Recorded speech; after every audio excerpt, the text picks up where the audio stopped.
حضرت حسن بصری رحمتاللہ تعالیٰ علیہ ارشاد فرماتے ہیں کہ میں دریا کے کنارے گیا تو وہاں میں نے ایک شخص کو دیکھا، وہ اپنی ایک خاتون کی گود میں سر رکھ کے بیٹھا اور قریب ایک بوتل بھی پڑی ہے۔ میرے دل میں معاذ اللہ خیال آیا کہ دیکھو کس انداز میں ایک عورت کے ساتھ یہ ہے اور پاس بوتل بھی پڑی ہے، جانے شراب ہے۔ کہتے میں سوچ ہی رہا تھا کہ اچانک ایک کشتی آ رہی تھی دریا میں، وہ ہچکولے کھائے، کشتی میں 4-5 لوگ تھے، وہ دریا میں ڈوبنے لگے۔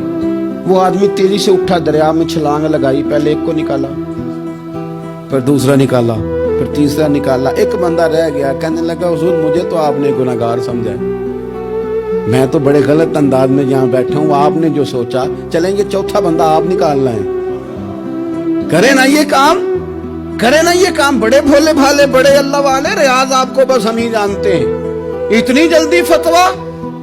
حضرت حسن بصری فرماتے ہیں میں پشیمان ہوا، میں نے کہا مجھے تیرنا نہیں آتا، تو دیر نہ کر، چوتھا ڈوب نہ جائے۔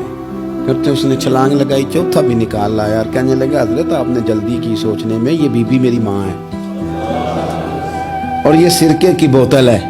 ہم ماں بیٹے کا یہ مشغلہ ہے کہ یہ وہ جگہ ہے جہاں آ کے لوگ مسافر اترتے ہیں، اور یہاں سے کسی کا گھر 100 میل ہے، کسی کا 200 میل ہے۔ ہم صبح سرکہ، کھجوریں، روٹیاں لے کے یہاں آتے ہیں، مسافروں کی نوکری کرتے ہیں، کوئی پریشان ہو تو مدد کرتے ہیں۔ حضرت خواجہ حسن بصری فرماتے ہیں میں نے معافی مانگی، ان سے بھی مانگی، رب سے بھی مانگی۔ انہوں نے مانگ لی نا بزرگ تھے، پر ہم کو نہیں تیار مانگنے کو۔ ہم ہر وقت بدگمانیاں، وہ فلانا فلانے جرم کرتا تھا، میں اسے اب کیسے نیک مان لوں؟ بھئی اب وہ نمازی ہے، خدا کے گھر آتا جاتا ہے، اب اللہ کی بارگاہ میں حاضر ہوتا ہے۔ جب رب نے معاف کر دیا تو بھی سوچ بدل جا۔